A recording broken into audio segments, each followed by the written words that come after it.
Welcome back to the Syndicate Competitive League 5. We're here for day 2. We are currently enjoying the finals of the loser bracket between Dunktown and Tri of Verge.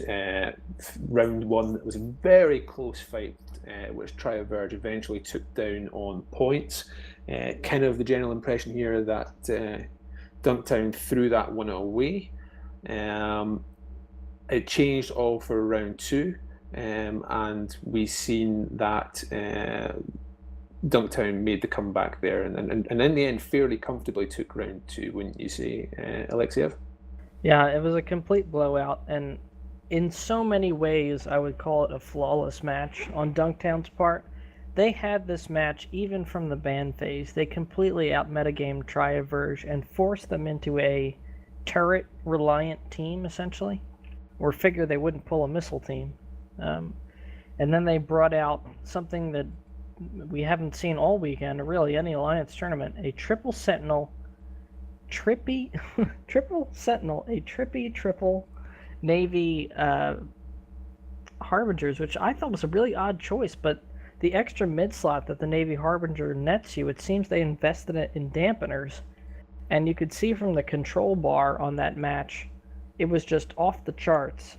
And I mean, from the very get-go, they completely shut down the Tri the Verge team, which was all essentially blasters and Astartes, and the only real threats would have been the drones that those ships were carrying, but as they had done in the past, Tri the Verge brought armor support drones to put on their logistics ship. So there was absolutely nothing to take out the Sentinels that were causing so much, neuting, causing so much tracking disruption and DPS from their drones. So they just attacked the assault frigates that were coming in, particularly the Enyos, which were the main source of threatening damage, and they took them out straight away, and from that point on, there was really no path to victory for Tri the Verge. In Nullarbor, it felt to me like that fight was over almost before the timer started. It felt to be like Dunktown had completely out-meted Verge there in that fight. Yeah, I mean, it's like watching those, the standard Caldari ECM teams, where they just completely shut them down from, the very first second of the match. Had they had, some damage that they could have applied to those electronic frigates, maybe had they had different drones or just a better ability to apply damage to them.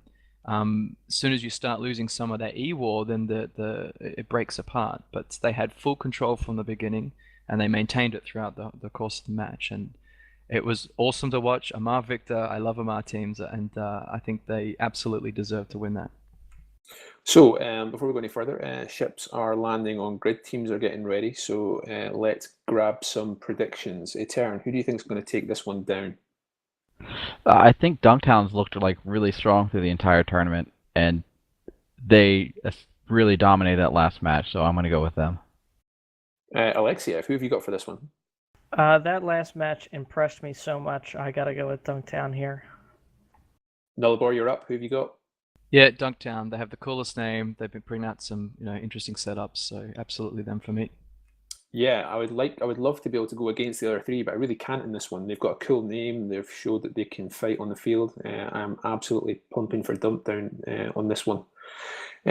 We have got a brand new commentator up, joining Apathetic Brent in the commentator studio is none other than Bacchanalian. So that is a way off to enjoy some Latvian loving, and Bacchanalian is filling his slot. So let's move over to the commentary team now.